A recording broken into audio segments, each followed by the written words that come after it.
Hey guys, Final Death Star here. We're going to be talking about the Clone Wars season finale. It just, it came out today or last night, depending on where in the country apparently you were, because it was coming out at different times everywhere. I saw like yesterday afternoon, Drunk 3PO did his review, and I wasn't even able to watch it yet. So, I'm assuming it's released everywhere at this point, but I'll try to not go into too many spoilers here. So you might want to watch it first and come back, because I might let something slip out. It was pretty good overall, I thought. Overall, I think Clone Wars has been some of the best storytelling that we've gotten from Star Wars. Now, a lot of that is because it is George Lucas and, his protege, Dave Filoni, who had come up with these storylines, and developed these characters. So, although this is technically Disney Star Wars, because, season 7 is now released on Disney Plus, and it's under the Lucasfilm's under the Disney label. The majority of the stories were still created with George's supervision, and Filoni kind of taking George's lead. So I think it's some of the best Star Wars that we've gotten. Outside of, I guess, not counting the EU stuff, but in the movies and the things that have been released in a cinematic or TV version. So saying that, this season was, the season had up and downs, because the first 4 episodes, the Bad Batch stuff, I really enjoyed. Those were episodes that we all kind of knew about years ago, and we thought we were never going to get to see. So to be able to see those realized, they were nice. They were good episodes. They were strong. I really liked the characterization of the Bad Batch. And then you had those middle episodes with Ahsoka kind of on her journey. And I love Ahsoka. She's one of my, if not my favorite Star Wars character. I think what they were able to do with her in taking someone who was not liked at all by the majority of the Star Wars community, and then with time and development in her character, her arc, her story, taking the time to make you like her, make you love her and respect her, that's something incredible that they were able to do. And, she won over. She's a fan favorite, regardless of what you think of her. And yeah, she was a little overpowered, in this season. She was doing things, especially in this last episode 12, that I was like, oh, that's from The Force Unleashed, and there were moments that kind of reminded me of Force Unleashed sort of powers, so yeah, she was a little overpowered, but look, she's a fan favorite. This was the finale to a show. It had to be from her perspective, because it's overlapping with Revenge of the Sith, so you can't really show, we've already seen that in the movies, so you can't show what's going on with Anakin / Vader or Obi-Wan, because we already know their story. So, but that's also kind of one of my criticisms, is that with these last 4 episodes, okay, so you had the middle 4, which were whatever, they seemed to take away from the whole season. They threw things out of the flow. They were a little too Disney SJW type Star Wars stuff, and I didn't care for them. But then you had these last 4. The Siege of Mandalore was fantastic. Fantastic. The only gripes I have would be like Darth Maul, I thought got beat a little too easily by Ahsoka. Again, maybe her being, a little overpowered. Like, this guy's a killing machine that took down Qui-Gon Jinn, and I get Ahsoka is Anakin's Padawan, so she is, she was trained by the best, but still, I don't know. I just wanted to see Maul kind of maybe lose in a different way than just being beaten kind of easily. Not easily, because he did put up a good fight, but whatever. Anyway, I love the overall episodes of the Siege of Mandalore. It had a lot of action, a lot of emotion, a lot of drama. It kept moving, really nicely. And it tied into everything, right? Because it happened before Order 66, or kind of, it was going along with the Revenge of the Sith movie. So we were able to see Anakin and Obi-Wan, and they tied it all together. And, you had that moment where Ahsoka's, where the doors open and she's looking out onto the clone troopers, and then they've all got her helmet on, with the markings. It was just a great 2 episodes. I think it's, maybe maybe the best in Clone Wars. It's definitely up there.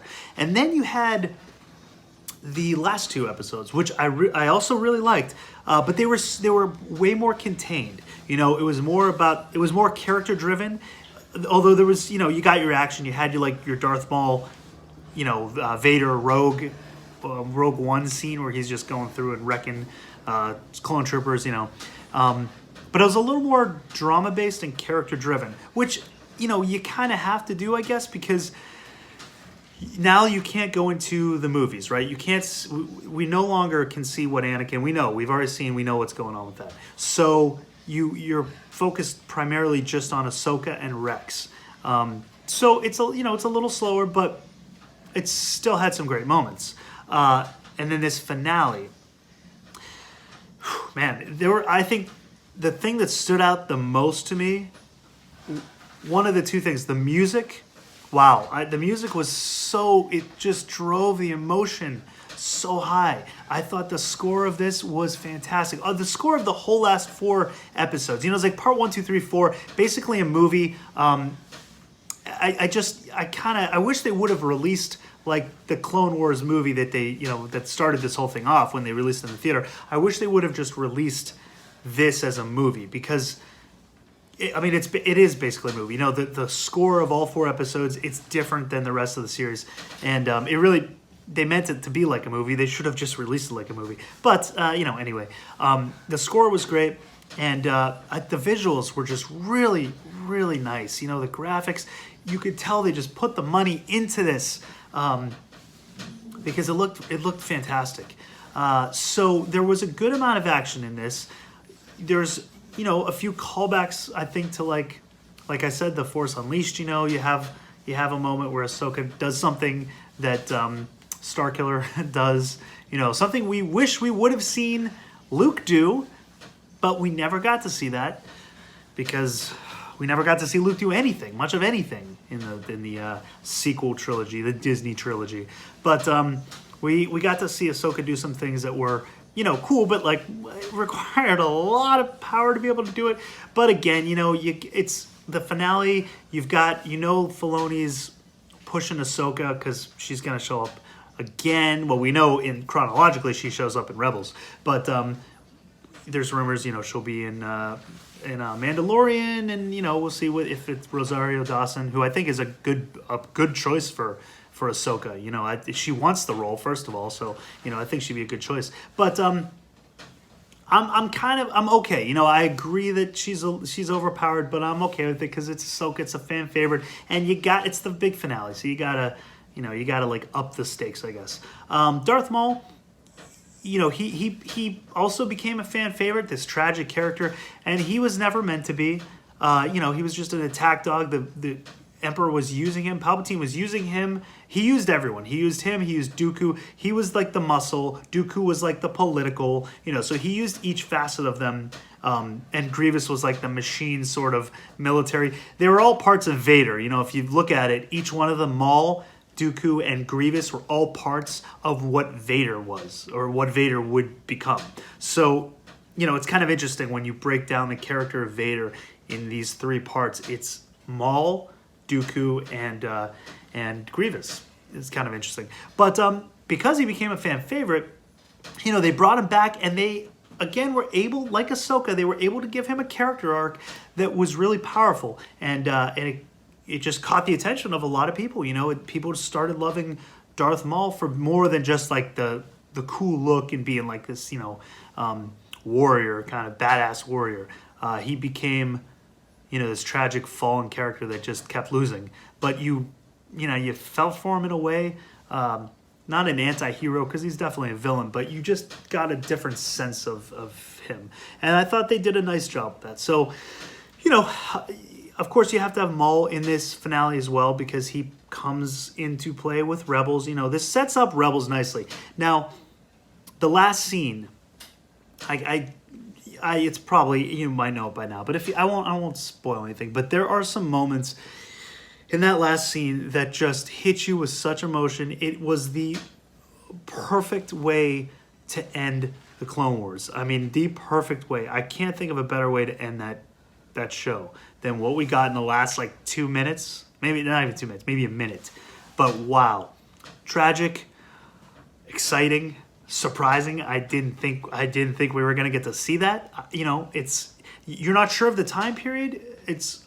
I don't know when this happens. It could be. I don't think it's right after the events of the Clone Wars. I think maybe a little time has passed, and then you get this last scene. It leads right into Rebels. Well, it doesn't lead right into Rebels, but it gives you hints. There's a couple symbols that they bring into Rebels, and you kind of, you know, it deepens the meaning when you see it in Rebels. But wow, just fantastic, fantastic. It ruined something though for me. It ruined Rebels because now I wish that they would have waited. I wish that they wouldn't have done Rebels. They would have waited for this to come out and then done a Rebels show that was more in line with this. Had the tone of this, had the graphics of this, had the more adult content, the adult nature is this. Because Rebels is still oriented towards kids. You know, it has its great moments in it. There are some moments that are really well done. You know, mostly the Vader, Ahsoka Maul stuff. You know, the stuff that was all kind of planned from this. Those are the best parts of Rebels. And I wish they would have just done a different story with Rebels, but you know they can't do it now because it's already been done.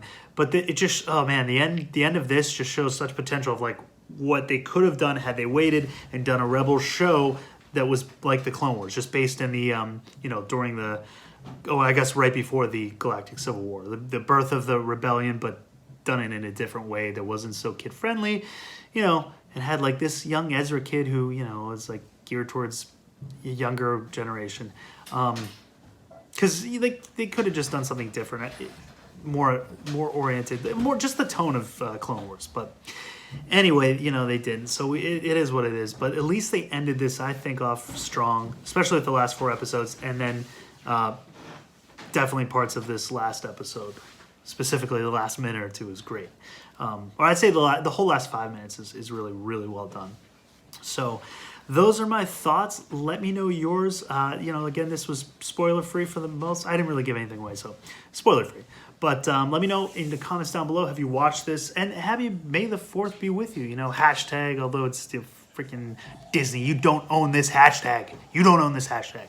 All right, guys, let me know in the comments down below. Thank you for watching the video. Give it a thumbs up. And if you have not subscribed, do so. Hit that subscribe button and, you know, join the millions upon millions who have already hit that subscribe button. Until next time, lock the doors and hope they don't have blasters.